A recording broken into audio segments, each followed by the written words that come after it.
The wind swept across the Wyoming plains like a restless spirit as Cowboy Jace Halden rode along the ridge, his eyes pinned on the empty horizon where the mail-order bride wagon should have appeared 3 days earlier, and though he tried to tell himself delays were normal in winter, something inside him twisted with a warning he couldn't ignore, for he had spent months exchanging letters with Clara Marin, a woman brave enough to leave everything she'd ever known for a stranger's ranch, and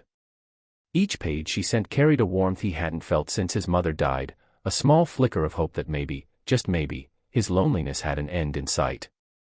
But now the station master said the wagon never reached the halfway checkpoint, and Jace's heart thudded with fear as he packed supplies, saddled his Mustang, and rode out alone to track the trail across frozen ground, knowing that winter storms could swallow wagons whole, that bandits roamed the back paths, and that hope, when fragile, broke faster than glass.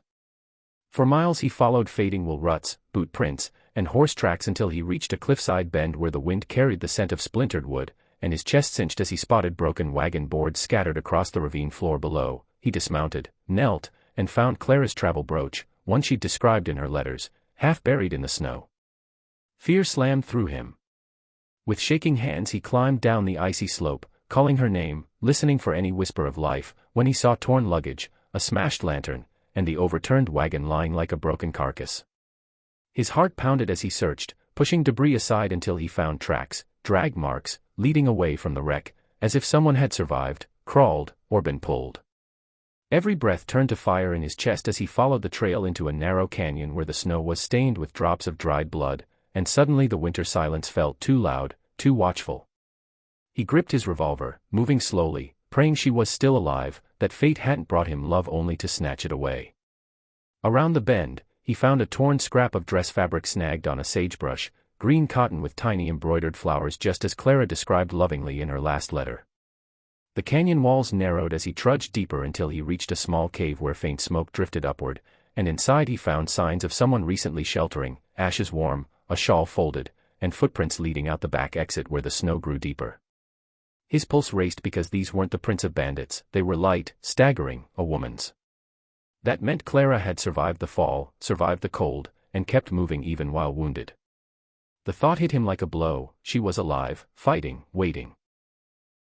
A new surge of determination crashed through him as he pushed forward through the thickening woods, scanning every shadow until he spotted wolves circling an old cottonwood tree ahead. His blood froze. Someone was beneath that tree. He fired a warning shot, the wolves scattered, and as he sprinted toward the roots he saw her, Clara, collapsed, half-conscious, her face pale, her breath shallow, clinging to a splintered branch like it was the last anchor between her and death.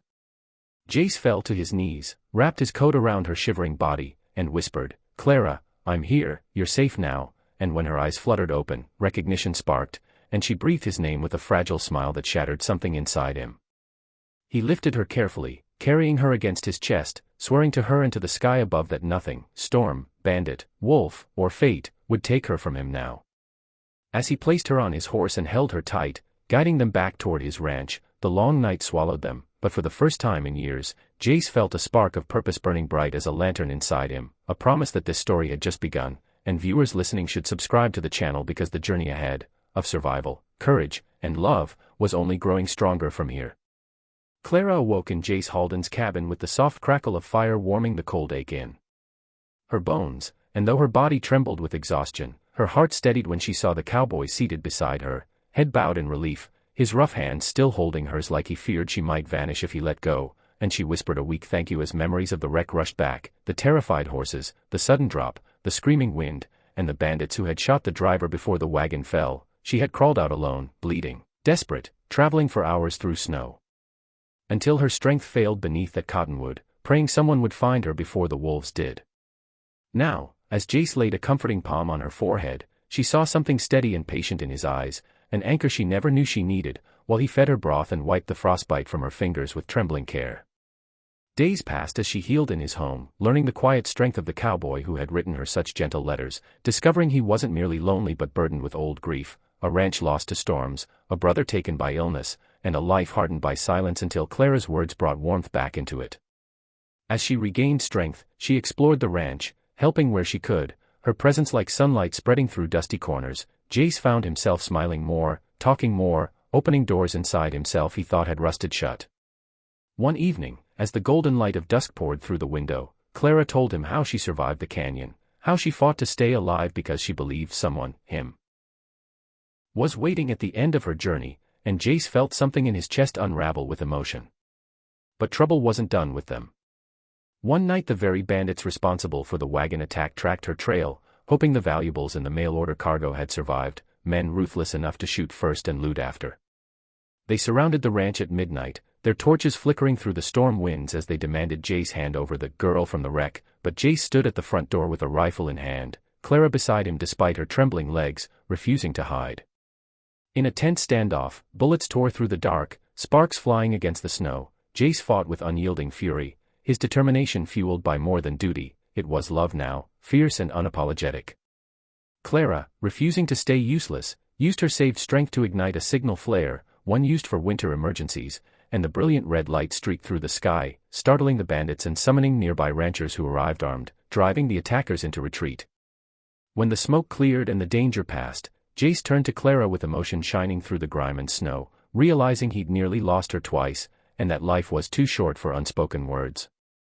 He cupped her face gently, whispering that losing her would have broken him worse than any storm, and Clara, with tears shimmering, answered that she hadn't crossed half a continent to lose him either. In that quiet moment, beneath drifting snowflakes and the warm flicker of lantern light, he asked her to stay, not just as a mail-order bride, but as a partner, a friend, a heart he could trust, and she nodded, leaning into him with a smile that felt like sunrise after a long winter.